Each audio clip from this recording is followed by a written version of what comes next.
Historiquement, le RSSI est quelqu'un de très seul dans l'entreprise. Le RSSI, c'est celui qui dit non, qui va dire vous ne pouvez pas travailler comme ça, oui vous allez gagner de l'argent en faisant ça, mais moi je dis non parce que c'est pas sûr.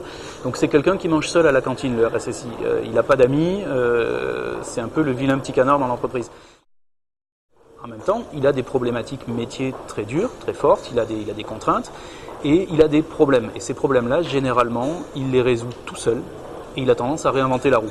Donc la création de Security Vibes, c'est pour l'aider à communiquer avec d'autres RSSI qui ont les mêmes problèmes que lui, qui ont peut-être résolu ces problèmes d'une manière un peu plus intelligente ou résolu tout court.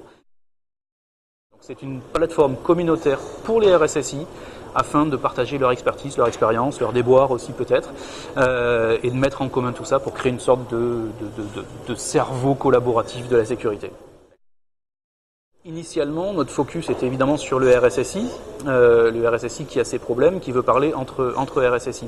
On ne pouvait pas accepter de vendeurs ou d'éditeurs ou de consultants dedans, autrement dit on ne pouvait pas accepter de gens qui avaient potentiellement quelque chose à vendre au RSSI. On garde un aspect, une zone privée au RSSI, ils peuvent toujours discuter entre eux s'ils le souhaitent, mais grâce à une gestion de droit beaucoup plus fine dans cet outil, on peut ajouter autour de ce noyau privé des consultants, des ingénieurs avant-vente qui sont chez des éditeurs. Ce sont des gens qui ont une vraie expertise.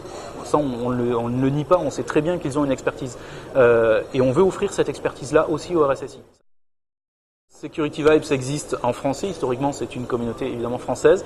On a créé une plateforme en anglais aujourd'hui et que l'on va décliner notamment aux États-Unis et dans d'autres pays, ce qui permet à des RSSI qui ont des problématiques différentes de pouvoir rester entre eux. Par exemple, les RSSI britanniques ne raisonnent pas, n'ont pas tout à fait les mêmes problématiques que les RSSI français par exemple. Et ce qui permet aussi aux RSSI qui sont dans des groupes internationaux d'inviter leurs collègues dans différents pays et que ces derniers y trouvent aussi leur compte finalement dans leur propre langue.